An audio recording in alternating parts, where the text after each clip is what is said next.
হাদিস শরীফের মধ্যে আসছে, আবু হুরায়রা রাদিয়াল্লাহু তাআলা আনহু হতে বর্ণিত হাদিস, আল্লাহর নবীজি বলেন, কিয়ামতের দিন সর্বপ্রথম তিন শ্রেণীর মানুষকে আল্লাহ হিসাবের জন্য ডাকবে।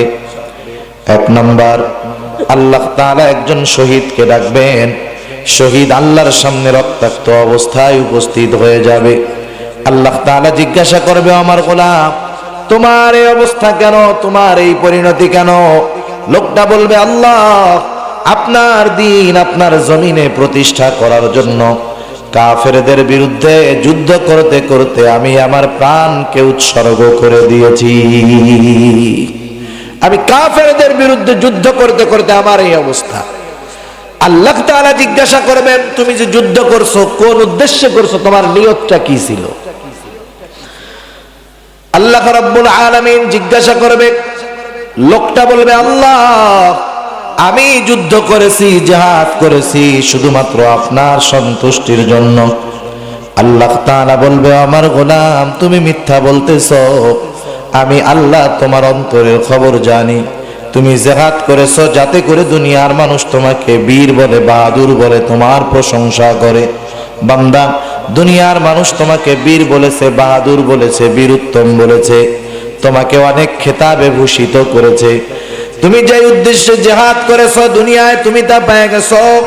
সুতরাং আজকে আমি আল্লাহর তরফ থেকে তোমার জন্য কিছু নাই, তুমি চলে যাও, তোমার ঠিকানা হলো চিরস্থায়ী জাহান্নাম। আল্লাহ তাআলা দ্বিতীয়ত একজন দানবীরকে ডাকবেন। আল্লাহ তাআলা জিজ্ঞাসা করবে, ও আমার গোলাম, আমি আল্লাহ তোমাকে অনেক সম্পদ দিয়েছি, এই প্রদত্ত সম্পদ তুমি কোন কাজে ব্যয় করেছো? ওই লোকটা বলবে, আল্লাহ, আপনার দেওয়া সম্পদ আমি দান করেছি, সদকা করেছি। যার ঘর নাই তাকে ঘর বানায় দিয়েছি, যার বাড়ি নাই তাকে বাড়ি বানায় দিয়েছি। আল্লাহ তাআলা জিজ্ঞাসা করবে, এত কষ্টের উপার্জিত সম্পদ তুমি কেন দান করেছো, কি উদ্দেশ্যে দান করেছো?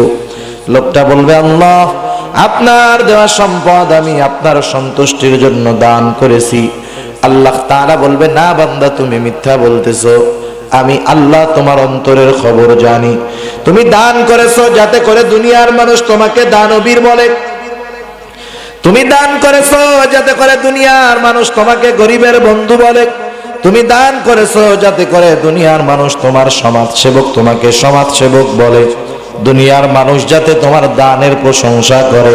ও আমার গোলাম, দুনিয়ার মানুষ তোমাকে দানবীর বলেছে, গরিবের বন্ধু বলেছে, সমাজসেবক বলেছে, তোমার দানের প্রশংসা করেছে। তুমি যেই উদ্দেশ্যে দান করেছো দুনিয়ায় তুমি তা পেয়ে গেছো। আজকে আমি আল্লাহর তরফ থেকে তোমার জন্য কিছু নাই, তুমি চলে যাও, তোমার ঠিকানা হলো চিরস্থায়ী জাহান্নাম। এবার আল্লাহ তাআলা একজন আলেমকে উপস্থিত করা হবে আল্লাহর সামনে। আল্লাহ তাআলা জিজ্ঞাসা করবে, ও আমার গোলাম, কেন তুমি ইলম অন্বেষণ করেছো, কেন তুমি ইলম শিখেছো, কোরআন শিখেছো? লোকটা বলবে, আল্লাহ, আমি আপনার সন্তুষ্টির জন্য ইলম শিখেছি। আল্লাহ তাআলা বলবে, আমার গোলাম, তুমি মিথ্যা বলতেছো। আমি আল্লাহ তোমার অন্তরের খবর জানি। তুমি ইলম শিখেছো যাতে করে দুনিয়ার মানুষ তোমাকে বড় আলেম বলে, হাফেজ বলে, কারি বলে, মুফতি বলে, মুহাদ্দিস বলে, শাইখুল হাদিস বলে, বড় আলেম বলে, বড় বক্তা বলে। যে উদ্দেশ্যে তুমি ইলম শিখেছো দুনিয়ায় তুমি তা পেয়ে গেছো। দুনিয়ার মানুষ তোমাকে আলেম বলেছে, হাফেজ বলেছে, কারি বলেছে, মুফতি বলেছে, মুহাদ্দিস বলেছে, শাইখুল হাদিস বলেছে, তোমার ইলমের প্রশংসা করেছে। তুমি দুনিয়ায় যে উদ্দেশ্যে ইলম শিখছো দুনিয়ায় তুমি তা পেয়ে গেছো। আজকে আমি আল্লাহর তরফ থেকে তোমার জন্য কিছু নাই, তুমি চলে যাও, তোমার ঠিকানা হলো চিরস্থায়ী জাহান্নাম।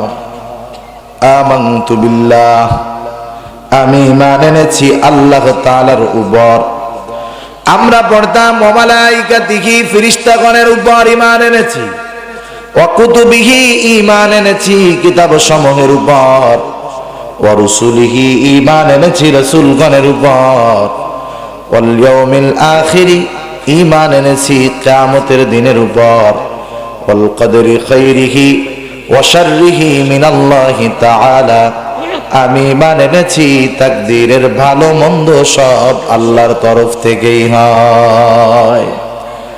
এরপরে পড়েছি ওয়াল বাসি বাদাল মাউত, ঈমান এনেছি মৃত্যুর পরে পুনরায় পুনরুজ্জীবিত হওয়ার পর। যদিও এখানে মনে হয় বিষয় মোট 7টা, কিন্তু ওয়াল ইয়াউমিল আখিরি এইটা, আর লাস্টে যেইটা ওয়াল বাসি বাদাল মাউত, মূলত এই দুইটি বিষয় এক। এই জন্য সর্বসাকুল্য ঈমানের ভিত্তি হয় 6টি। এর মধ্যে একটি হলো তাকদীরের ভালো মন্দ কার তরফ থেকে হয়? আওয়াজ করে বলেন। আল্লাহর তরফ থেকেই হয়। দুনিয়ার মধ্যে আমার আপনার যত কল্যাণ হয়, যত অকল্যাণ হয়, যত বিপদ হয়, সুখ হয়, স্বাচ্ছন্দ্য হয়, টাকা পয়সা হয়, অভাব হয়, রিজিকে প্রশস্ততা হয়, রিজিকে সংকীর্ণতা হয়, টাকা পয়সা হয়, ক্ষমতা পাওয়া যায়, ক্ষমতা চলে যায়, সুস্থ থাকে, অসুস্থতা হয়, সব কারো তরফ থেকে হয়, সব আল্লাহর তরফ থেকেই হয়। আর মুমিন দুনিয়ার মধ্যে তার বিপদ আপদ একটু হতেই পারে, ঠিক না? কারণ মুমিনের ঈমানের পরীক্ষা আল্লাহ তাআলা নেবেন।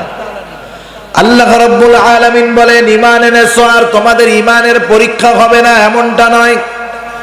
আল্লাহ তাআলা বলেন, ওয়ালা নাবলুওয়ান্নাকুম বিশাইইম মিনাল খাউফি ওয়াল জু'i ওয়া নাকসিম মিনাল আমওয়ালি ওয়াল আনফুসি ওয়াস সামারাত ওয়া বাশশিরিস সাবিরিন। আল্লাহ রাব্বুল আলামিন বলেন, অবশ্যই আমি তোমাদের পরীক্ষা নিব, ঈমানদারদের ঈমানের পরীক্ষা নেওয়া হবে। আল্লাহ রাব্বুল আলামিন জানায় দেন কিভাবে আল্লাহ তাআলা পরীক্ষা নেবেন। আল্লাহ বলেন, ওয়ালা নাবলুওয়ান্নাকুম, অবশ্যই আমি তোমাদের পরীক্ষা নিব, বিশাইইম মিনাল খাউফ, কিছু ভয়ের মাধ্যমে। আল্লাহ তাআলা বলেন ভয়ের মাধ্যমে পরীক্ষা নেওয়া হবে। ওয়াল জু', আল্লাহ তাআলা বলেন ক্ষুধার মাধ্যমে পরীক্ষা নেওয়া হবে। ওয়া নাকসিম মিনাল আমওয়াল, মালের কিছু নোকসান তথা লসের মাধ্যমে পরীক্ষা নেওয়া হবে। ওয়াল আনফুস, জানের কিছু ক্ষতির মাধ্যমে পরীক্ষা নেওয়া হবে। ওয়াস সামারাত, ফসলের কিছু ক্ষতির মাধ্যমে পরীক্ষা নেওয়া হবে। আর আল্লাহ তাআলা বলেন এই পরীক্ষায় যেই মানুষগুলা উত্তীর্ণ হবে ওই মানুষগুলাই হলো ধৈর্য ধারণকারী, ধৈর্যশীল বান্দা। আর আল্লাহ বলেন, ওয়াবাশশিরিস সাবিরিন, আপনি ধৈর্য ধারণকারীদেরকে সুসংবাদ জানায়া দেন। তাহলে দুনিয়ার মধ্যে ঈমানদারের পরীক্ষা আসতে পারে, এটা স্বাভাবিক ব্যাপার, আসবে। দুঃখ, কষ্ট, সুস্থতা, অসুস্থতা, বিপদ আপদ, এটা ঈমানদারের জীবনে আসবে। ঈমানদার তখন কি করবে? ধৈর্য ধারণ করবে। কি করবে? ধৈর্য ধারণ করবে। আল্লাহ রাব্বুল আলামিনও জানায় দেন, এই যে বিপদ আপদ আসলো, মুমিন এই বিপদ আপদ আসলে কি করবে? মুমিন কি করবে? মুমিনের কাজ কি হবে? বিপদ আপদ যখন মানুষের আসে অবশ্যই তার সাহায্যের প্রয়োজন হয়। দুনিয়ার মধ্যে আল্লাহ তাআলাও জানায় দিয়েছেন, মুমিন আমি আল্লাহ যখন তোমাকে বিপদ দিব, তুমি যখন বিপদে পড়বা তোমার সাহায্যের প্রয়োজন হবে। যদিও আমি আল্লাহ বিপদ দেই, আবার এই বিপদ থেকে আমি আল্লাহ উদ্ধারও করতে পারি। যিনি পরীক্ষা নেন, যিনি পরীক্ষা নেন একটা ছাত্রের, তিনি উত্তর জানেন বিদায় পরীক্ষা নিতে পারেন, ঠিক না? পরীক্ষা নেয় কে? যে জানে না সে নেয়, নাকি যিনি জানেন তিনি পরীক্ষা নেন? তিনি পরীক্ষার্থীকে যেই প্রশ্নটা করবেন সেই প্রশ্নের উত্তর ওনার জানা আছে বিদায় উনি এই প্রশ্নটা করছেন। আল্লাহ তাআলা বান্দাকে বিপদ দিয়ে পরীক্ষা নেন কেন? কারণ উনি বিপদ থেকে উদ্ধার করতে পারেন। সুবহানাল্লাহ। সেজন্য আল্লাহ তাআলা জানায় দেন, আমার গোলাম, বিপদ আপদ মুসিবত যখন তোমার কাছে আসবে সাহায্যের প্রয়োজন, কারণ আমি আল্লাহ তো তোমাকে বিপদ দেই। তোমার কাছে যখন বিপদ আসবে আল্লাহ তাআলাই বলেন তখন অন্য কোথাও তুমি সাহায্যের জন্য যাইবা না, সর্বপ্রথম তুমি আমি আল্লাহর কাছে সাহায্যের হাত বাড়ায়া দিবা। আল্লাহ রাব্বুল আলামিন বলেন, ওয়াস্তাঈনু বিস-সাবরি ওয়াস-সালাহ ওয়া ইন্নাহা লাকাবীরাতুন ইল্লা আলাল খাশিঈন। আল্লাহ রাব্বুল আলামিন বলেন, ওয়াস্তাঈনু, তোমরা সাহায্য চাও, বিস-সাবরি ওয়াস-সালাহ, সবর এবং সালাতের মাধ্যমে আমি আল্লাহর কাছে সাহায্য চাও। আল্লাহ তাআলা তার কাছে সাহায্য চাওয়ার প্রথম মাধ্যমের কথা বলছেন সবর, ধৈর্য ধারণের কথা প্রথম বলছেন আল্লাহ, এরপরে বলছেন সালাতের কথা। তার মানে বান্দার যখন সাহায্যের প্রয়োজন আল্লাহর কাছে সাহায্য চাইবে, আর আল্লাহ জানায় দেন আমি আল্লাহর কাছে সাহায্য চাওয়ার সর্বপ্রথম মাধ্যম যেটা, সেটার নাম হলো সবর। ধৈর্যের মাধ্যমে আমি আল্লাহর কাছে সাহায্য চাও, কারণ এই সবরের মধ্যে সব কিছু পাওয়া যায়। এই জন্য মুফাসসিরিনে কেরাম বলেন, সবর বান্দা কোথায় করবে? তাফসিরে মাআরিফুল কোরআনের মধ্যে সবর কোন কোন জায়গায় বান্দা করবে, মুফতি শফি রহমাতুল্লাহি আলাইহি জানায় দেন। তিনি বলেন, এক নম্বরে বান্দা সবর করবে আল্লাহর আনুগত্যের ভিতরে, ইবাদতের মধ্যে। সবরুন আলা তাআত, আল্লাহ তাআলার আনুগত্য ইবাদতের মধ্যেও সবর আছে। এই জন্য আমরা নামাজ পড়ি, রোজা রাখি, হজ করি, যাকাত দেই, এই রকম প্রত্যেকটা ইবাদতের মধ্যে আল্লাহ তাআলা সবর রেখে দিয়েছে। এখন ইবাদতের মধ্যে সবর, এটা আবার কেমনে হয়? ইবাদতের মধ্যে কোনো মানুষ যদি সবর অর্জন করতে চায় তথা তার ইবাদতকে সবরওয়ালা ইবাদত বানাতে চায়, কমপক্ষে দুইটা জিনিসের দরকার। কয়টা জিনিস? কথা বুঝতেছেন আপনারা? দুইটা জিনিসের প্রয়োজন। এক নম্বরে প্রয়োজন আল্লাহ তাআলার সন্তুষ্টি। আল্লাহ তাআলার সন্তুষ্টিবিহীন কোন ইবাদতের মধ্যে কোশ্চিন কালেও সবর আসতে পারে না, ঠিক কিনা বলেন? আর ইহসান আমরা মনে করি, যেটা ইহসান, সবচাইতে উত্তম ইহসান তো ইবাদতের মধ্যে থাকতে হবে। যেই ইবাদতের মধ্যে ইহসান থাকবে, আল্লাহর সন্তুষ্টি থাকবে, রাসূলের তরিকা থাকবে, সেই ইবাদত সবরওয়ালা ইবাদত হয়ে যাবে। রাসূলুল্লাহ সাল্লাল্লাহু আলাইহি ওয়াসাল্লামের কাছে জিবরাইল আমিন আসছেন মানব সুরতে। সাহাবাদেরকে দ্বীন শিক্ষা দেওয়া মূল উদ্দেশ্য। আল্লাহ রাসূল সাল্লাল্লাহু আলাইহি ওয়াসাল্লামকে অনেকগুলা প্রশ্ন করছে জিবরাইল আলাইহিস সালাম। এর মধ্যে একটা প্রশ্ন হলো মাল ইহসান, ইহসান কাকে বলা হয়? জিবরাইল আমিন রাসূলুল্লাহ সাল্লাল্লাহু আলাইহি ওয়াসাল্লামকে প্রশ্ন করতেছে, ইহসান কাকে বলে, ইহসান কি? রাসূলুল্লাহ সাল্লাল্লাহু আলাইহি ওয়াসাল্লাম বলেন, ইহসান হলো আন তা'বুদাল্লাহা কাআন্নাকা তারাহু ফাইন লাম তাকুন তারাহু ফাইন্নাহু ইয়ারাক। ইহসান হলো আল্লাহ তাআলার ইবাদত এমন ভাবে করা যেন তুমি আল্লাহ তাআলাকে দেখতেছো। আর যদি এমন অবস্থা না হয়, কমপক্ষে এটা তো বাস্তব যে আল্লাহ তাআলা আমাদেরকে দেখতেছে। আল্লাহ আমাদের দেখে না? দেখে তো। আল্লাহর দেখার আমাদের দেখার মধ্যে তফাৎ আছে। আল্লাহ হলেন সামিউম বাসীর, আল্লাহ তাআলা হলেন সর্বশ্রোতা, আল্লাহ হলেন সর্বদ্রষ্টা। আল্লাহ তাআলা খালি বাহিরের অবস্থা দেখেন না, আল্লাহ তাআলা আমার আপনার অন্তরের গহীন কোণে কোন কথা লুকায় আছে, যেটা আমার জবানে নাই, সেটা জানেন কে? আল্লাহ তাআলা জানেন। আল্লাহ তাআলা বলেন, নবীকে আপনি বলেন, কুল ইন তুখফু মা ফি সুদুরিকুম আও তুবদুহু ইয়ালামুল্লাহ।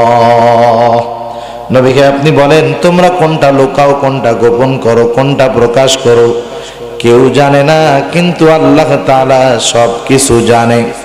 এই জন্য একটা মানুষ যখন আল্লাহর সামনে ইবাদতের জন্য, নামাজের জন্য দাঁড়াবে, আল্লাহ তাআলাকে দেখতেছে, তার অবস্থা এমন হবে, এই অবস্থার যদি সৃষ্টি না হয়, কমপক্ষে আল্লাহ তাআলা তাকে দেখতেছে, এর মধ্যে দাঁড়ায়া যাবে।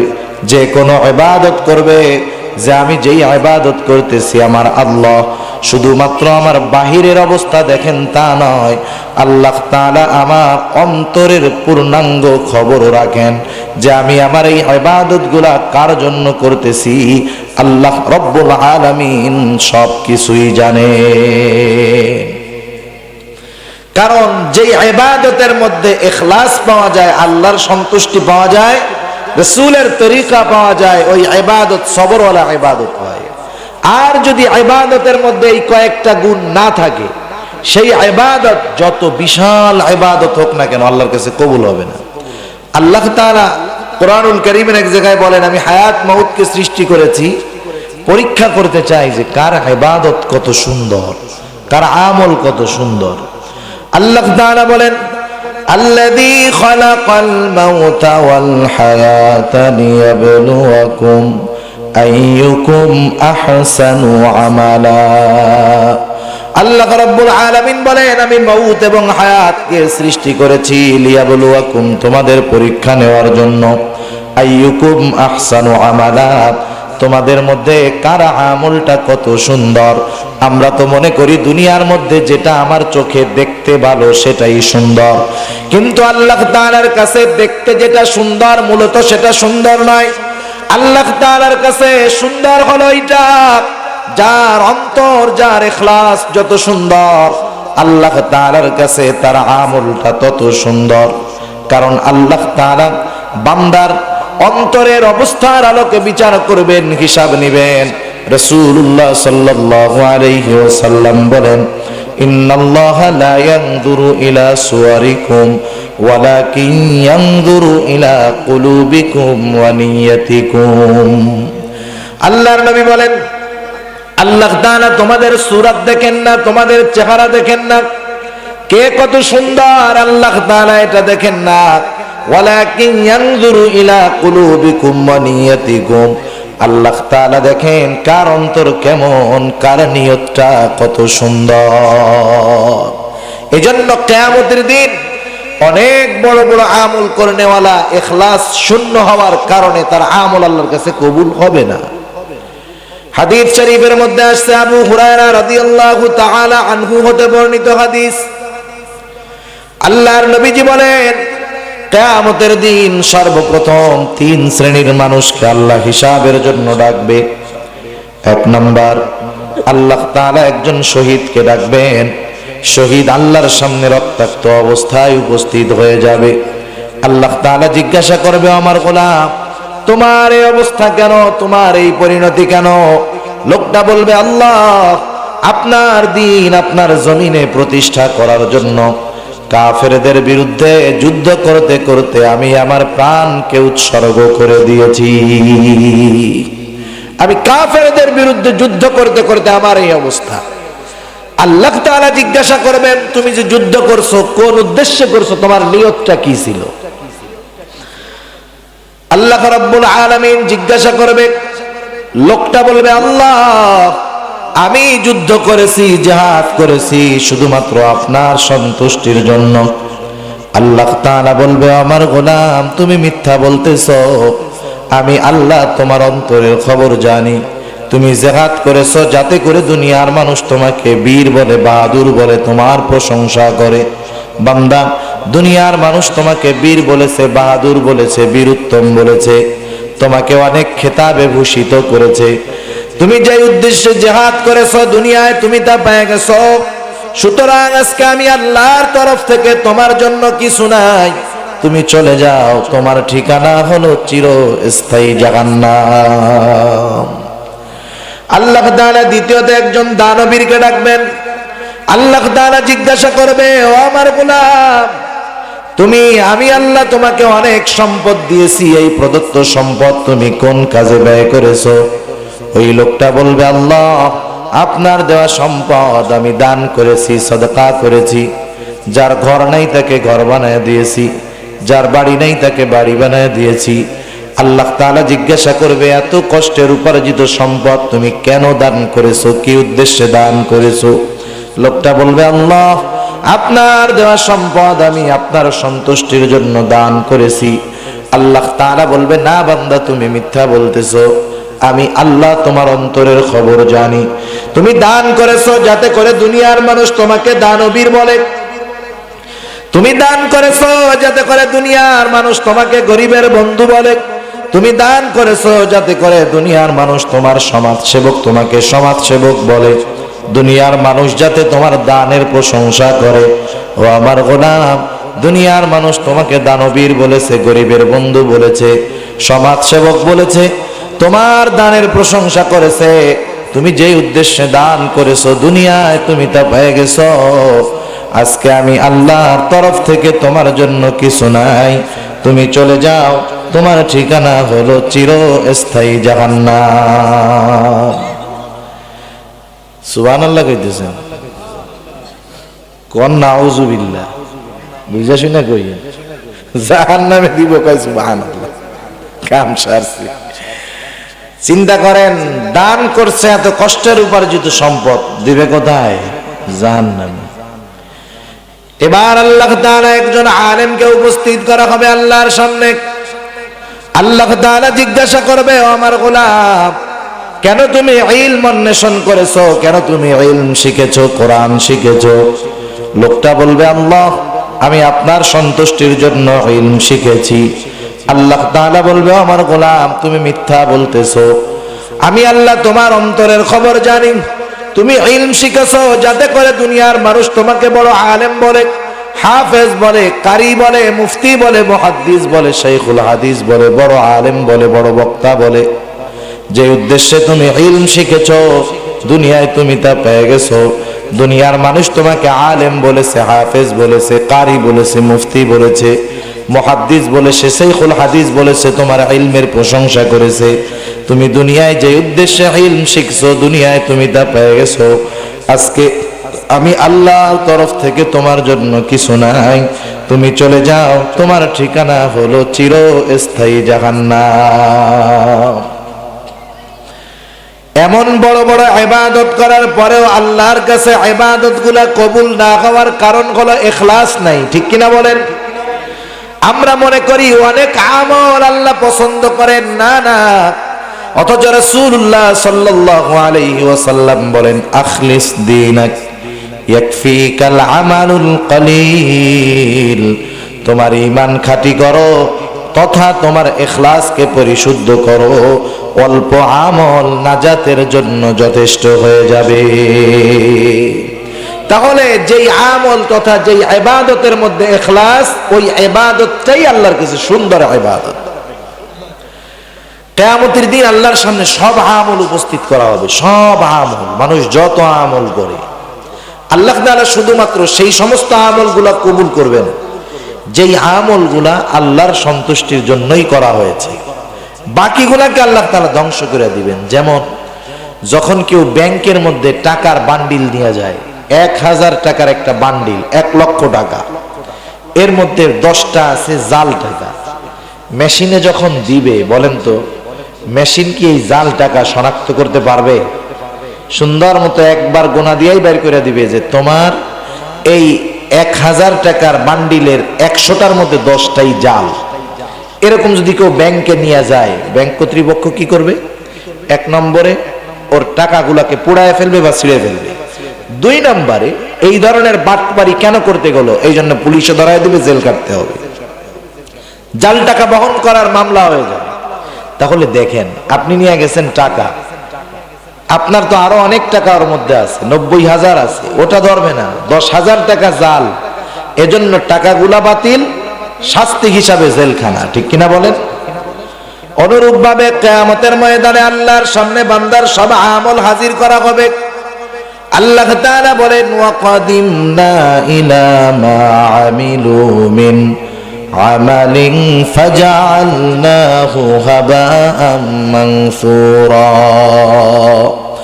আল্লাহ তাআলার সামনে বান্দার কৃত সব আমলকে হাজির করা হবে, যেই আমলগুলা আল্লাহর সন্তুষ্টির জন্য ইখলাসওয়ালা তথা সবরওয়ালা ইবাদত হিসাবে পরিগণিত হবে, ওইগুলাকে আল্লাহ কবুল করবে। বাকি সব আমলগুলাকে আল্লাহ রব্বুল আলামিন আল-হাবাউল মানসুরে পরিণত করে দিবে, নিশ্চিহ্ন ধূলিকণায় পরিণত করে দেওয়া হবে, যার কোনো অস্তিত্বই নাই, নিশ্চিহ্ন করে দেওয়া হবে। শুধু তাই না, এই ব্যাংকওয়ালা যেমন জাল নোট পাওয়ার পরে নোট আগে পুড়াইছে, এরপরে শাস্তি দিছে, অনুরূপভাবে আমল বাতিল করা হবে। আর ইবাদত তথা আমল ছোট হোক বড় হোক, ইবাদতের একমাত্র হকদার কে? জোরে বলেন কে? আল্লাহ। ছোট হোক আর বড় হোক, সেই ইবাদত যদি আল্লাহ ছাড়া কারো উদ্দেশ্য করা হয় তাহলে এটা হবে রিয়া, শিরক, লৌকিকতা। ইবাদত আল্লাহর করছে আর একজনের সন্তুষ্টির জন্য, এটা অপরাধ না?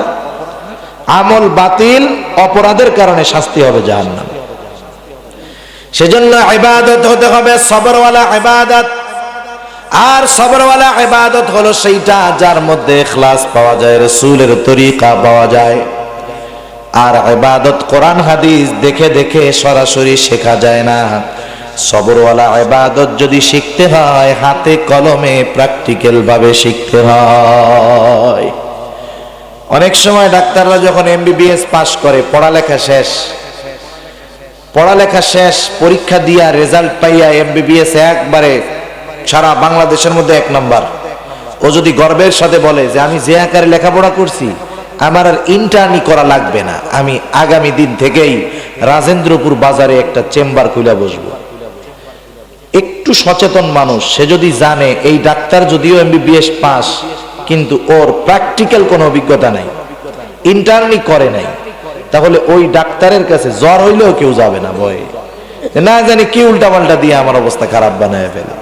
সেজন্য এমবিবিএস কমপ্লিট করার পরে একটা মেডিকেল স্টুডেন্ট প্রায় 1 বছর 2 বছর 3-4 বছরও একজন অভিজ্ঞ ডাক্তারের শরণাপন্ন হয়ে এই কয় বছর লেখাপড়া কলমের মাধ্যমে, দেখার মাধ্যমে, পড়ার মাধ্যমে যা শিখছে এগুলার প্র্যাকটিক্যাল প্রয়োগ তার 2-3 বছরের ইন্টার্নিতে যখন কমপ্লিট হয়, যেই ডাক্তারের অধীনে সে ইন্টার্নি করে মানে প্র্যাকটিক্যাল ভাবে শিখে, সেই ডাক্তার যখন বলে যে হ্যাঁ তুমি যা পড়েছো যা লিখেছো এখন তুমি সেটা হাতে কলমে পারো, এখন থেকে তুমি রোগী দেখতে পারবা।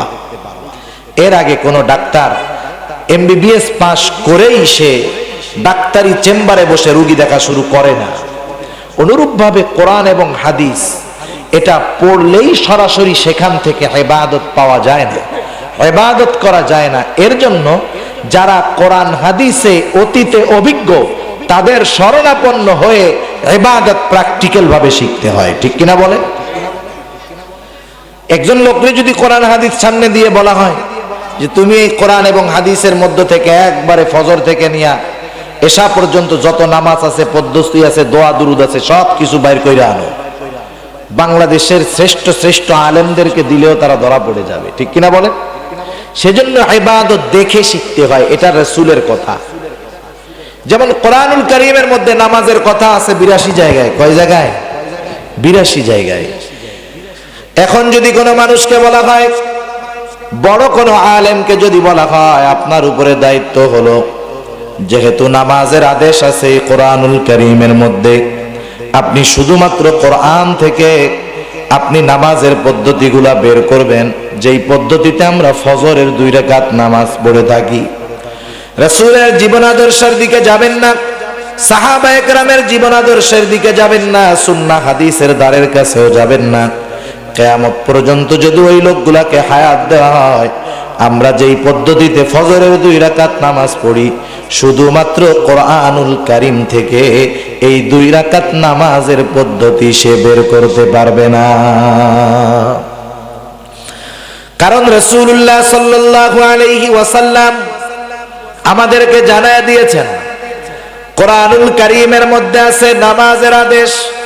এখন এই নামাজ কোথার থেকে শিখতে হবে? আল্লাহর রাসূল সাল্লাল্লাহু আলাইহি ওয়াসাল্লাম বলেন সল্লু কামা রাআইতুমুনি উসাল্লি। নবীজি বলতেছেন কোরআনে তো নামাজের আদেশ আছে, শিখবা কেমনে, নামাজ কিভাবে পড়বা? আল্লাহ নবী বলেন সল্লু কামা রাআইতুমুনি উসাল্লি, নামাজ তো ওইভাবেই পড়ো যেভাবে আমাকে পড়তে দেখো। সুবহানাল্লাহ, এটা হলো ইন্টার্নি। এজন্য ইবাদত সবরওয়ালা ইবাদত যদি বানাতে হয়, এই কোরআন এবং হাদিস, কোরআন এবং সুন্নাহর লাইনে যারা পারদর্শী তাদের কাছে গিয়ে প্র্যাকটিক্যাল ভাবে সবরওয়ালা ইবাদত শিখতে হয়। কথা বুঝেন নাই? তো যাই হোক, লম্বা হয়ে যাইতেছে কথা। 1 নম্বরে হলো আল্লাহ তাআলার আনুগত্যের ক্ষেত্রে সবর। আল্লাহর আনুগত্যতা হলো রাসূলের আনুগত্যের মধ্যেই। এজন্য আল্লাহ তাআলা বলেন মাইয়ুতি'র রাসূলা ফাকাদ আতা আল্লাহ, আল্লাহর রাসূলের যে আনুগত্য করবে সে আল্লাহর আনুগত্যশীল বলে বর্ণিত হবে। আল্লাহ রাব্বুল আলামিনের হাবিবের আদর্শকে যিনি গ্রহণ করবে, তার ইবাদতের পদ্ধতিকে যারা গ্রহণ করবে, তাদের ইবাদত, তাদের আনুগত্য, তার সবরওয়ালা আনুগত্য হয়ে যাবে। 2 নাম্বার, মুফাসসিরিনে কেরাম বলেন সবরুন আনিল মাআসি, গুনার থেকে বেঁচে থাকার ক্ষেত্রে সবর। গুনাহ সামনে আসবে, কিন্তু গুনার থেকে বেঁচে থাকতে হবে। সেটা জবানের গুনাহ হোক, সেটা কানের গুনাহ হোক, সেটা চোখের গুনাহ হোক, কারণ আল্লাহ প্রদত্ত এই অঙ্গ প্রত্যঙ্গ এগুলা সব আমাদের কাছে আমানত। আর যখন আমরা গুনাহ করি, এই আমানত গুনার খেয়ানত করা হয়ে যায়। একটা মানুষ যখন গুনাহ করে তার অঙ্গ প্রত্যঙ্গের দ্বারা, সে শুধু যে গুনার পাপ, একটা গুনাহ করতেছে, যেই গুনাহ করলো সেইটার পাপ করে তা না, বরং তার কাছে আল্লাহ তাআলা যেই আমানত দিয়েছেন সে আমানতের খেয়ানত সে করে। আল্লাহ তাআলা বলেন ইয়ালামু খাইনাতাল আয়ুনি ওয়া মা তুখফিস সুদূর, আল্লাহ তাআলা বলেন তোমরা চোখের কি খেয়ানত করো, অন্তরের মধ্যে কি গোপন করো, সব আল্লাহ তাআলা জানে। চোখের কি খেয়ানত করো, অন্তরের মধ্যে কি গোপন করো, সব আল্লাহ তাআলা জানে।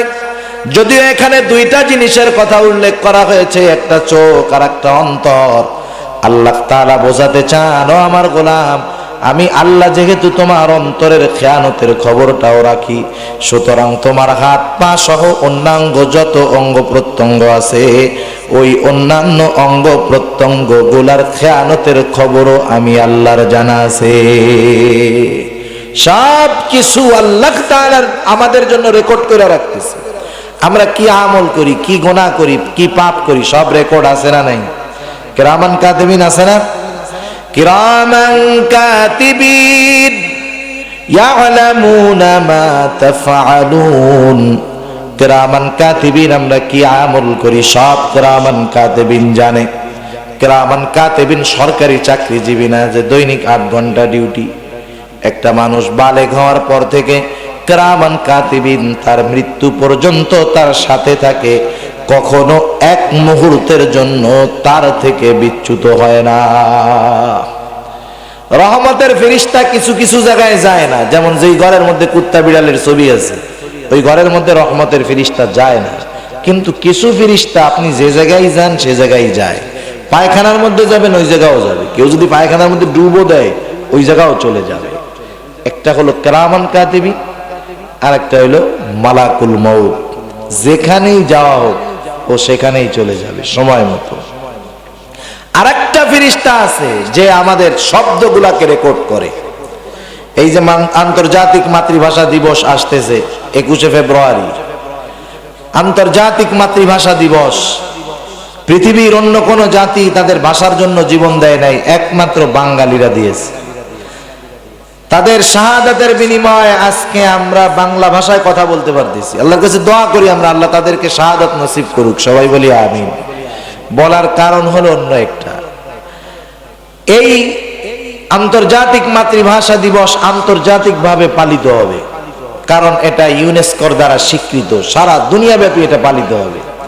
কিন্তু সারা দুনিয়ার এই দিবস পালনের পদ্ধতি আর মুমিনের পদ্ধতি কখনো এক হতে পারে না।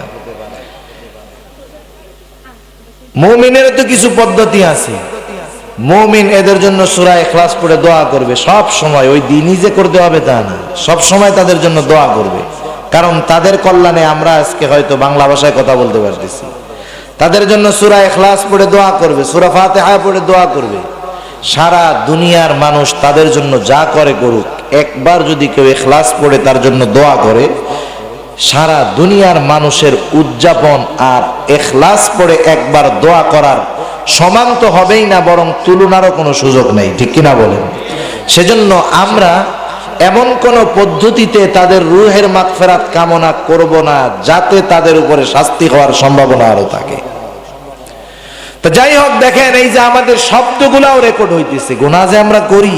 আল্লাহ তাআলা বলেন মা ইয়ালফিযু মিন কাওলিন ইল্লা লাদাইহি রাকীবুন আতীদ। আমরা যেই কথাগুলা বলি, যেই শব্দগুলা জবান দিয়ে বের করি, প্রত্যেকটা শব্দ লিপিবদ্ধ করার জন্য একজন ফেরেশতা আছে। সেজন্য আমরা জবানের গুনাহগুলা থেকে বাঁচব। আজকে তো গুনাহ আমাদের জন্য সহজ হয়ে গেছে। একটা সময় মানুষ যদি গুনাহ করতে চাইতো, যখন মন চায় তখন গুনাহ করা যাইতো না। মনে করেন একটা মানুষ 30 বছর আগে তার মনে চাইছে সে একটা সিনেমা দেখবে। বলেন তো 30 বছর আগে যেখানে খুশি যখন খুশি সিনেমা দেখা যাইতো নাকি? যাইতো? তার গুনাহ করতে যাইতে হবে গাজীপুর শহরে।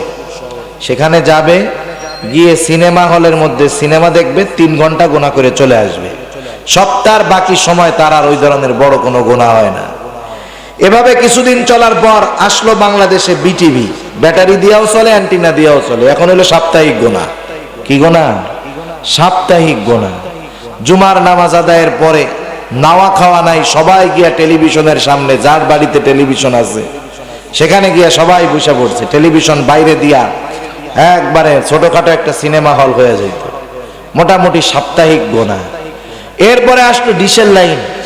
ডিশের লাইন প্রথম যখন আসছে, এবার প্রতিদিনই সিনেমা হয়, প্রতিদিনই গুনাহ হয়। আস্তে আস্তে চ্যানেলের সংখ্যা বাড়লো। একজনের একটা অনুষ্ঠান খুব প্রিয়, এটা দেয় সকাল 9টার সময়। ওই সময় ওনার ব্যস্ততা। ওই চ্যানেলওয়ালারা জানায় দিচ্ছে, আপনি 9টার সময় বাচ্চারে নিয়ে স্কুলে গেছেন, আপনার এই গোনাটা ছুটে গেছে, অসুবিধা নাই, বিকাল বেলায় গোনা কাজা করার সুযোগ আছে। তাই না? তাহলে দেখেন ঘরের মধ্যে গোনা কাজারও সুযোগ আছে। এরপরে আপনি তো ঘরের মধ্যেই শুধু গোনা করতে পারবেন, কিন্তু আপনার তো রাস্তায় গোনা করার সুযোগ নাই, বাইরে গোনা করার সুযোগ নাই। এবার এসে গেছে মোবাইল। আপনার যখন খুশি তখন আপনি সিনেমা দেখতে পারতেছেন, গোনা করতে পারতেছেন। ইন্টারনেটের কানেকশন দিয়ে যা মন চায় তা করতে পারতেছেন। এই পর্যন্ত তো একটা বিষয় ছিল যে আপনার ইচ্ছাধীন ছিল, ইচ্ছা করলে আমি গোনাটা করতেও পারি, নাও পারি। কিন্তু এখন এমন কিছু প্রয়োজনীয়তা আমাদের সামনে আনা হলো, এই প্রয়োজনীয়তা আমাদের সামনে এনে আমাদেরকে আমাদের পয়সায় গোনা করতে বাধ্য করা হলো। কেমনে? ইমো একটা সফটওয়্যার আছে, ইমো আছে না? স্বাভাবিক, এটার প্রয়োজনীয়তা তো আমাদের কাছে অনেক বেশি। আত্মীয় স্বজন বাইরে আছে, বিদেশে আছে, কথা বলতে হয়, দেখে দেখে কথা বলে। আপনি ইমো অন করতেছেন, সাথে সাথে সুন্দর মতো সামনে নাচানাচি শুরু হয়ে গেছে, গান শুরু হয়ে গেছে। আবার অপশন কি, আপনি কিন্তু এটা কাটতে পারবেন না, আপনাকে এটা দেখতেই হবে। এখন আপনি বললেন যে হুজুর এটার সাউন্ড আমি কমাই দেই, মোবাইল সরায় রাখি, আমি দেখিও না শুনিও না। বুঝলাম, কিন্তু আপনার টাকায় গোনাটা কিন্তু ঠিকই ঘটায় ছাড়তেছে, ঠিক কিনা? আপনি ইউটিউবের মধ্যে ঢুকছেন ওয়াজ শোনার জন্য, বক্তা সাহেব জান্নাত জাহান্নামের বয়ান করতেছে, আপনার হৃদয় গলে যাচ্ছে, চোখে অশ্রু আসতেছে। হঠাৎ করে ওয়াজ বন্ধ, লাইকির অ্যাড একটা চলে আসছে, একবারে নাচানাচি গান শুরু হয়ে গেছে। আপনি ইচ্ছা করলেই বন্ধ করতে পারতেছেন না। তাহলে দেখেন, আমার পয়সা ব্যয় করে আমাকে দিয়ে গোনা করাইতেছে, এটা কিন্তু চিন্তার বিষয়। সেই গোনা আমি বন্ধ করতে পারতেছি না। তাহলে অবস্থাটা কোথায় চিন্তা করেন। গোনা কোন পর্যায়ে চলে গেছে। এই জন্য গোনার থেকে বেঁচে থাকা, গোনার থেকে বিরত থাকা, এটা অতীব জরুরি। যখন আমার গোনার চিন্তা আসবে, আমি এই চিন্তা করব আমার মন, আমি যখন গোনা করতে চাই তখন এই চিন্তাটা আমার মধ্যে আনবো। বলেন তো, যেই লোকটা ধর্ষক, যেই লোকটা মিথ্যাবাদী, গাঁজাখোর, নেশাখোর, এই লোকটা যদি তার বাবা সামনে থাকে, বলেন তো সে নেশা করবে নাকি? নেশা করবে? কথা বুঝেন আপনারা? কথা একটু জবাব দেন না, আমার কথা বলতে তেমনি কষ্ট হইতেছে। আপনারা একটু জবাব না দিলে আর একটু ঝামেলা হবে। অল্প সময়, বেশি সময় আর করবো না। তাহলে মা বাবার সামনে, মায়ের সামনে, আত্মীয় স্বজনের সামনে কেউ গুনাহ করে না। কারণ গুনাহ করার সময় সে চিন্তা করে আমি পাপটা করতেছি, আমার বাপ দেখে ফেলবে, আমার মা দেখবে, আমার ভাই দেখবে, মা দেখবে, ভাই দেখবে, বাবা দেখবে। এই কারণে আমরা গুনাহ থেকে বেঁচে থাকি। নেশাখোর নেশা করে না, ইফটিজিং করে না, বাটপার গুলো বাটপারি করে না। কিন্তু মা বাবার দৃষ্টি শক্তি বেশি নাকি আল্লাহর দৃষ্টি বেশি? অথচ এই মা বাবা রাতের আধারে দেখবে না, চোখ বন্ধ করলে দেখবে না, তাদের পেছনে দেখবে না। আর আমি আপনি যখন যেথায় থাকি না কেন, যত আধার হোক না কেন, যত আলো হোক না কেন, যত নিকটে হোক না কেন, যত দূরে হোক না কেন, সব সময় আল্লাহ তাআলা আমাকে আপনাকে দেখেন তো দেখেন। কিরামান কাতিবিন সর্বদা আমাদের সাথে থাকে। আর একজন ফেরেশতা আমার কথাগুলা রেকর্ড করে। এই অন্তরের মধ্যে যদি আমি এই বিশ্বাসটা দৃঢ়ভাবে স্থাপন করতে পারতাম যে আমি যেখানে যাই, যখন যাই, সব সময় দুইজন ফেরেশতা আছে, আল্লাহ দেখে আর একজন কথাগুলা লেখে, তাহলে আমার কথার মাধ্যমে গুনাহ হতো না, কর্মের মাধ্যমেও আমার গুনাহ হতো না। এই চিন্তাটা আমার মধ্যে গুনার থেকে সবর আনতে পারে। 3 নাম্বার হলো বিপদ আপদ মুসিবতের ক্ষেত্রে সবর। আল্লাহ রাব্বুল আলামিন সেই কথা তো আগেই বললাম, আল্লাহ তাআলা ইমানদার থেকে বলেন, হে ইমানদারেরা, ইয়া আইয়ুহাল্লাযীনা আমানুস্তাঈনু বিস-সাবরি ওয়াস-সালাহ। আল্লাহ তাআলা বলেন, হে ইমানদারেরা, তোমরা আমি আল্লাহর কাছে সাহায্য চাও বিস-সাবরি ওয়াস-সালাহ, সবর এবং সালাতের মাধ্যমে। যেই মানুষগুলা বিপদে পড়ার পর এই দুইটা জিনিসের পথে, এই দুইটা জিনিসের উপরে থাকে, আল্লাহ তাআলা বলেন এই মানুষগুলা হলো সাবিরিন বান্দা। আর আল্লাহ বলেন ইন্নাল্লাহা মা'আস সাবিরিন, যারা ধৈর্য ধারণকারী তাদের সাথে থাকেন কে? আল্লাহ। যার সাথে থাকে তার কোনো ভয় থাকে? তার কোনো চিন্তা থাকে? যত বড় বিপদ আসুক আল্লাহ তাআলা ওইখান থেকে বাঁচায় দেয়। কিন্তু আমাদের পরিস্থিতি কি? আমরা যখন বিপদে পড়ি তখন আল্লাহর উপরে ভরসা করি, চরম বিপদে যখন পড়ি আল্লাহ তাআলাকে একাগ্রতার সাথে, একনিষ্ঠতার সাথে ডাকি, কিন্তু যখন বিপদটা চলে যায় আমরা আল্লাহ তাআলাকে ভুলে যাই। এটা আমাদের একটা খাসলাত। আল্লাহ তাআলা বলেন, فَإِذَا رَكِبُوا فِي الْفُلْكِ دَعَوُا اللَّهَ مُخْلِصِينَ لَهُ الدِّينَ فَلَمَّا نَجَّاهُمْ إِلَى الْبَرِّ إِذَا هُمْ يُشْرِكُونَ। আল্লাহ তাআলা বলেন, মানুষ যখন নৌ ভ্রমণে বের হয়, নৌকার মধ্যে আরোহণ করে, অথই সমুদ্রের মধ্যে যখন প্রচন্ড ঝড় উঠে যায়, বিশাল জলোচ্ছ্বাসের মধ্যে, ঝড়ের মধ্যে নৌকাগুলা, বড় বড় জাহাজগুলা কুচুরি পানার মতো ঢেউ খাইতে থাকে, ভাসতে থাকে, তখন ওই সমস্ত জাহাজের মধ্যে, নৌকার মধ্যে যেই সমস্ত আরোহণকারীরা থাকে, আল্লাহ বলেন দাউল্লাহা মুখলিসিনা লাহুদ্দিন, আল্লাহ তাআলা বলেন তারা একনিষ্ঠ, একাগ্রতার সাথে তারা আল্লাহ তাআলাকে ডাকে, তখন শুধুমাত্র আল্লাহর উপরে ভরসা করে। তারা বলে, আল্লাহ আপনি ছাড়া কেউ বাঁচানোর মতো নাই, এই অথই সমুদ্রের মধ্যে আপনি যদি সাহায্য না করেন বাঁচার কোনো উপায় নাই। আল্লাহ তাআলা বলেন, তাদের এই আহ্বানে আমি যখন তাদেরকে নিরাপদে পৌঁছায় দেই, ফালাম্মা নাজ্জাহুম ইলাল বাররি ইযা হুম ইউশরিকুন, আমি আল্লাহ যখন তাদেরকে নিরাপদ স্থানে পৌঁছায় দেই, আল্লাহ তাআলা বলেন তখন তারা আমি আল্লাহর সাথে শিরিক করা শুরু করে। তারা কি করে? একটু আগে ডাকছিল কারে? জোরে বলেন। আল্লাহকে ডাকছিল। যখন বিপদ চলে গেছে এখন কি কয়? নৌকার পাটাতন ভালো ছিল, নাইলে যে ঝড়, যেই ঢেউ, এই ঢেউতে, এই স্রোতের তোড়ে নৌকা টিকার কথা না। আর একজন বলে, বেড়া খালি নৌকা ভালো হইলে হবে? আমাদের যে নৌকার চালক ছিল সে বড় এক্সপার্ট ছিল, বাইল বুঝে বুঝে চালাই, এই তো আমাকে বাঁচাইছে। ঠিক কিনা বলেন? কিন্তু যখন বিপদের মধ্যে ছিল ডাকছে কাকে? তার মানে বিপদ যখন আসে তখন সবর ঠিক থাকে, বিপদ গেলে নাই হয়ে যায়। সেজন্য আল্লাহ তাআলা বলেন, বান্দা বিপদ আপদ আসতে পারে, অসুস্থতা আসতে পারে, অসুস্থ হতে পারো, কিন্তু ওষুধ যে তোমার অসুস্থতাকে দূর করে দিবে এটার উপরে ইয়াকিন রাখো না। চিকিৎসা গ্রহণ করা এটা সবরের বিপরীত না, এটা তাকওয়ার বিপরীত না। বরং কেউ যদি অসুস্থ হয় সুন্নাহ অনুযায়ী তার উপরে সিদ্ধান্ত হলো চিকিৎসা গ্রহণ করবে, এটা সুন্নাহ, কিন্তু ইয়াকিন থাকবে আল্লাহর উপর, চিকিৎসার উপরে নয়। কারণ কোনো ওষুধ, কোনো চিকিৎসা কোনো মানুষকে বাঁচাতে পারে না। আমরা তো অনেক সময় দেখি একই রোগে আক্রান্ত 5 জন মানুষ একই ডাক্তারের অধীনে, ওই ডাক্তার ট্রিটমেন্ট করে, অপারেশনও একরকম, দেখা যায় চিকিৎসার পরে 2 জন বেঁচে আছে, 3 জন মারা গেছে, হয় না? যদি ট্রিটমেন্ট সবারই সেম হয়ে থাকে, রোগ যদি সবার সেম কোয়ালিটি হয়ে থাকে, তাহলে তো চিকিৎসার মাধ্যমে সবার বাঁচার কথা। কিন্তু কেন বাঁচে নাই? কেন ওষুধে কাজ করে নাই? কারণ হায়াত শেষ, ওষুধ আর বাঁচাইতে পারবে না। মূলত ওই কয়জন বাইচা আছে ওষুধের জোরে নয়, হায়াত আছে এই জন্য আল্লাহ বাঁচায় রাখছে। তাহলে চিকিৎসা এটা সুন্নাহ সেই জন্য করা হবে, কিন্তু ইয়াকিন হবে আল্লাহ তাআলার উপর, তাহলে সবরের বিপরীত হবে না। দ্বিতীয়ত, শুধু চিকিৎসা গ্রহণ করবে এমনটা নয়, বরং সাথে সাথে আল্লাহ রাব্বুল আলামিনের সাথে বান্দা নামাজের মাধ্যমে কথোপকথন করবে, বান্দা নামাজের মাধ্যমে আল্লাহ তাআলার কাছে বিপদ হইতে উদ্ধার হওয়ার সাহায্য চাইবে। আমাদের অভ্যাস হলো আমরা মনে করি আল্লাহর কাছে শুধু বড় বড় জিনিসগুলো চাইতে হয়। আমরা মনে করি আল্লাহর কাছে ক্ষমতা চাইতে হয়, বড় গাড়ি চাইতে হয়, বাড়ি চাইতে হয়, টাকা পয়সা চাইতে হয়, এগুলা ছাড়া আল্লাহর কাছে আর কিছু চাইতে হয় না।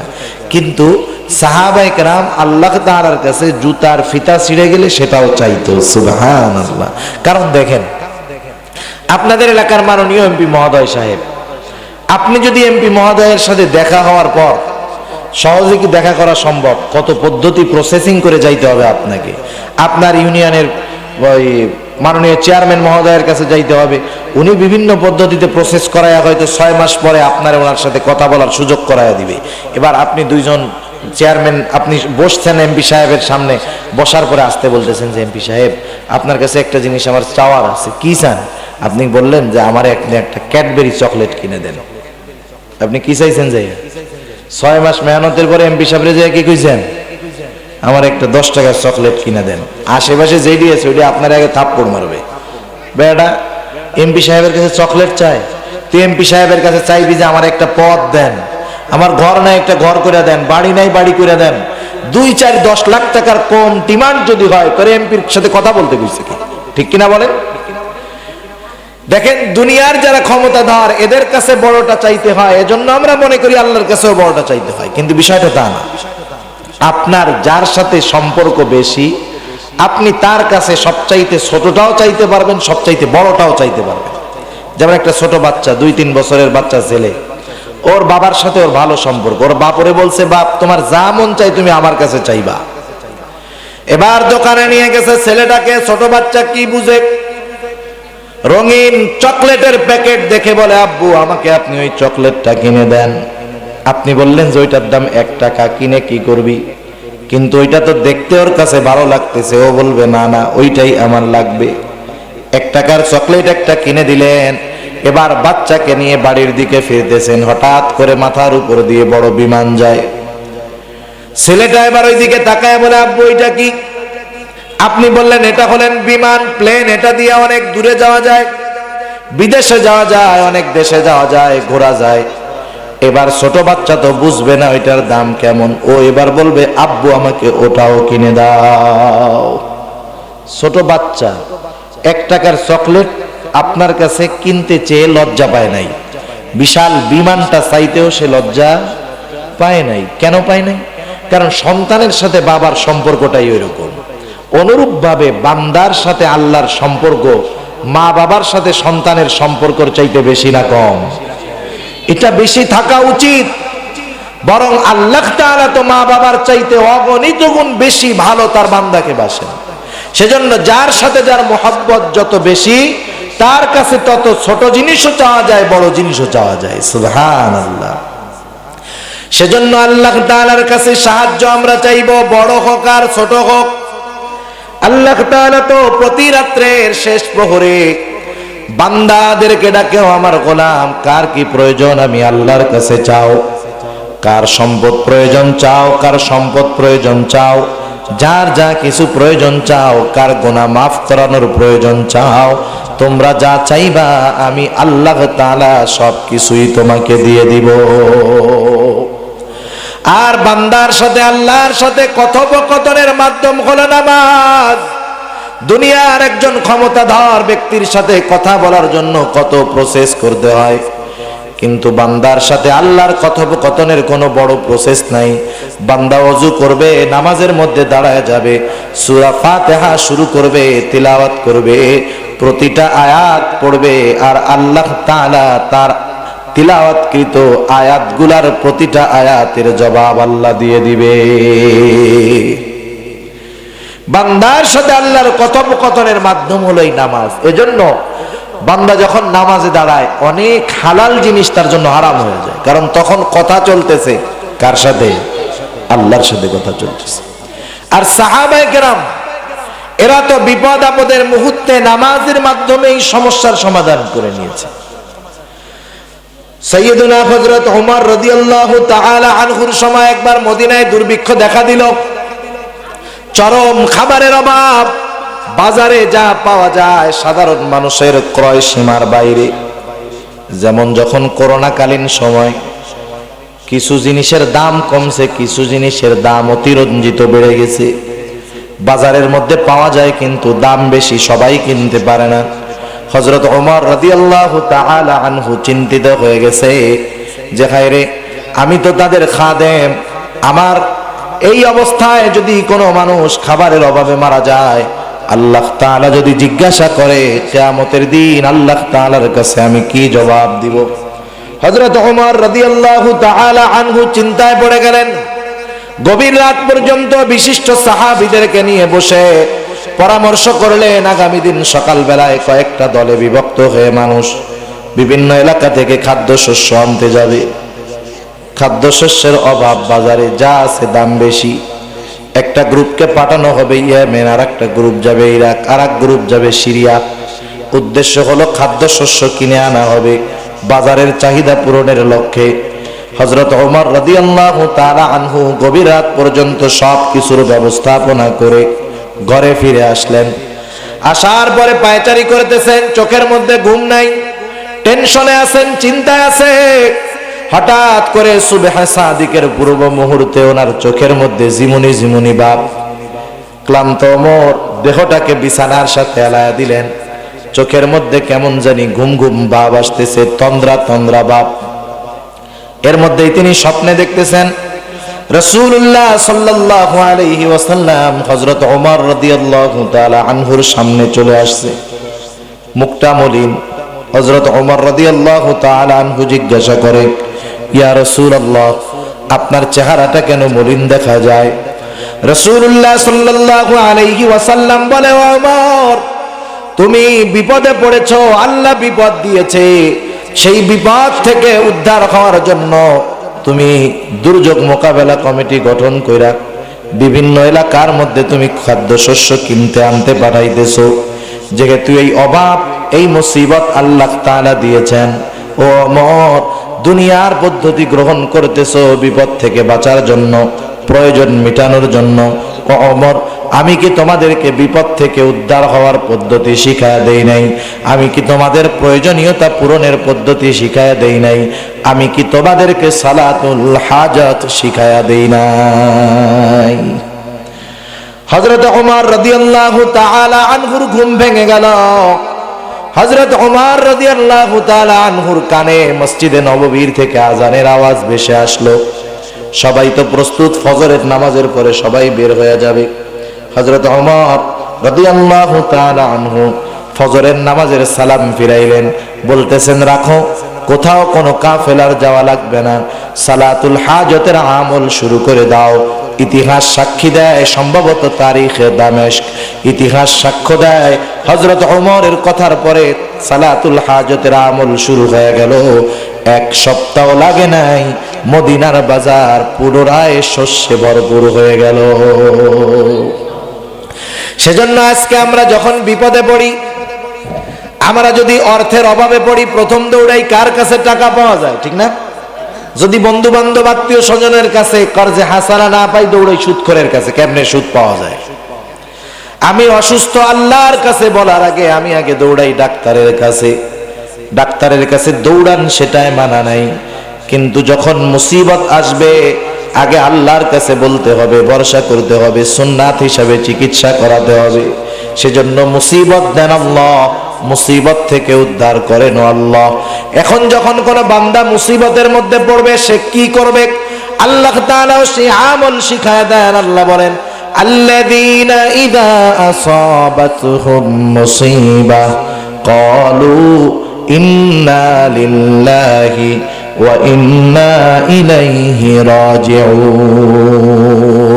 আল্লাহ তাআলা বলেন আল্লাযীনা ইযা আসাবাতহুম মুসিবাহ, যখন তাদের কাছে কোনো মুসিবত বিপদ আপদ চলে আসে, যারা ধৈর্য ধারণকারী বান্দা, ধৈর্যশীল আল্লাহর বান্দা, এদের কাছে যখন কোনো বিপদ আপদ মুসিবত চলে আসে এরা কি বলে?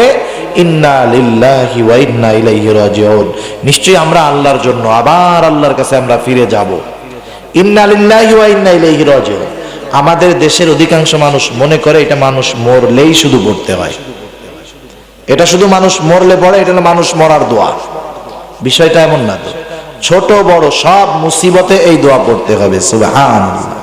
মুসলিম শরীফের এক বর্ণনা, একটা ঘটনা বলি, এই ঘটনার মাধ্যমে আলোচনা শেষ করে দেব। রাসূলুল্লাহ সাল্লাল্লাহু আলাইহি ওয়াসাল্লামের একজন স্ত্রী ছিলেন উম্মে সালামা রাদিয়াল্লাহু তাআলা আনহা, উম্মাহাতুল মুমিনিন। ওনার স্বামীর নাম ছিল আবু সালামা। স্বামী স্ত্রীর মধ্যে অনেক ভালো মহব্বত সম্পর্ক।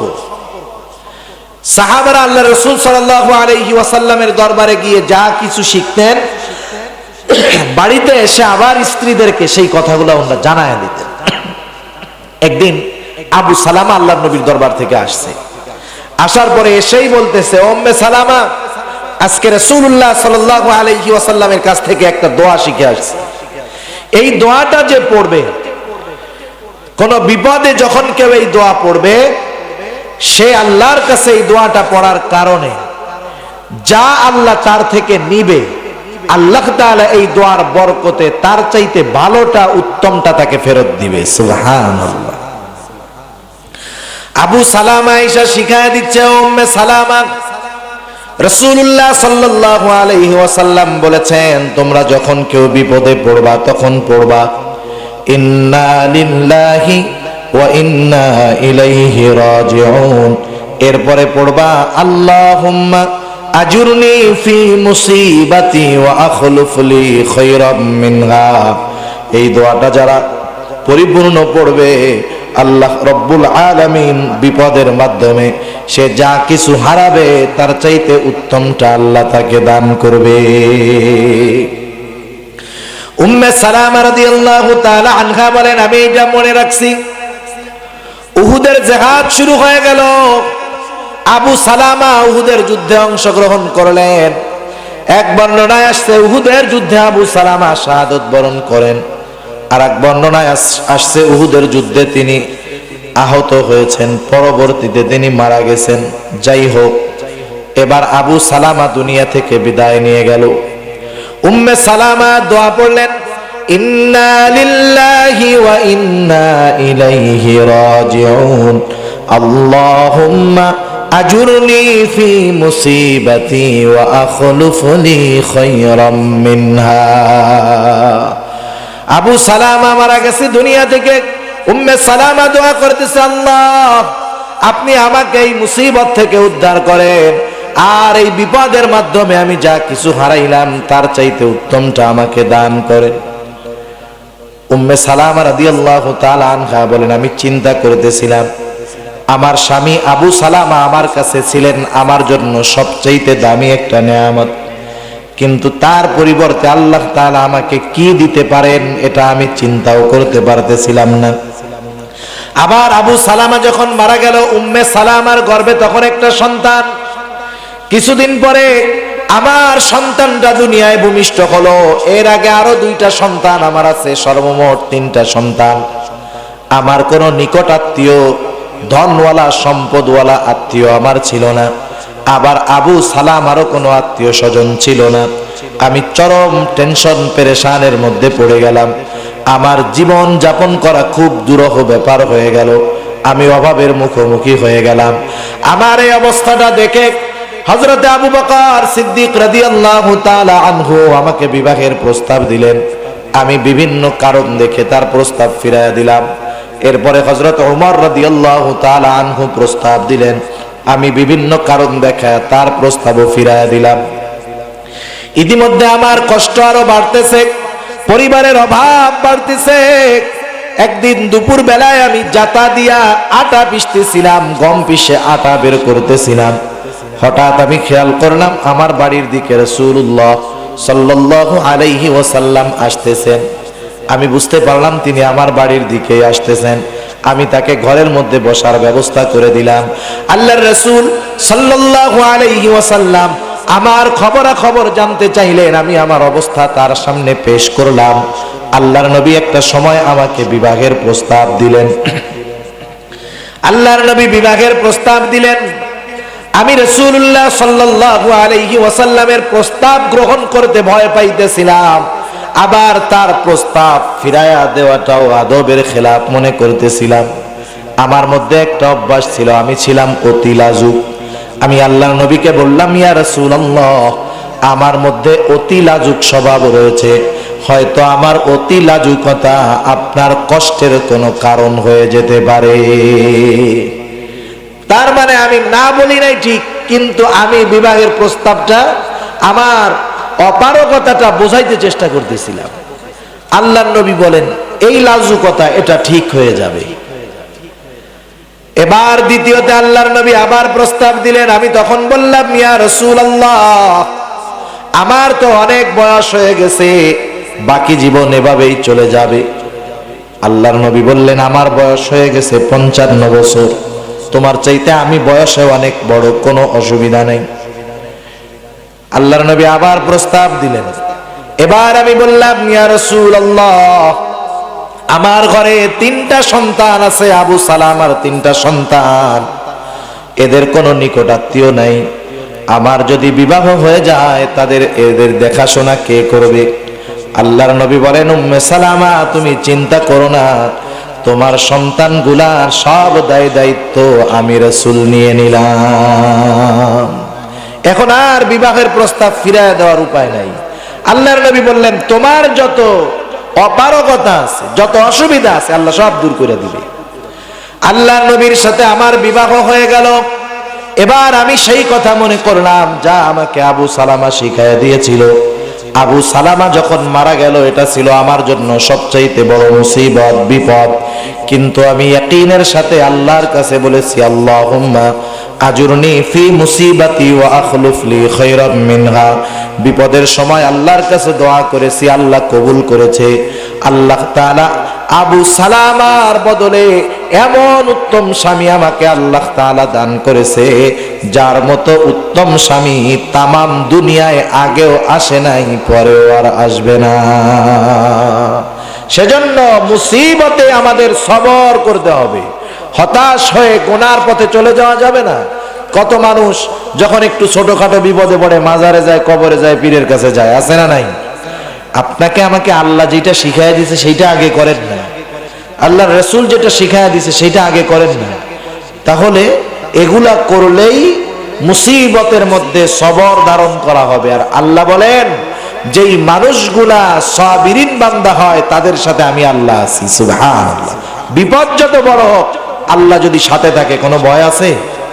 যখন আবু বকর সিদ্দিক রাদিয়াল্লাহু তাআলা আনহু তিনি বলতেছেন, যখন আমরা হিজরত করার সময় সাওর পর্বতের মধ্যে 3 দিন লুকায়া থাকছি গর্তের মধ্যে।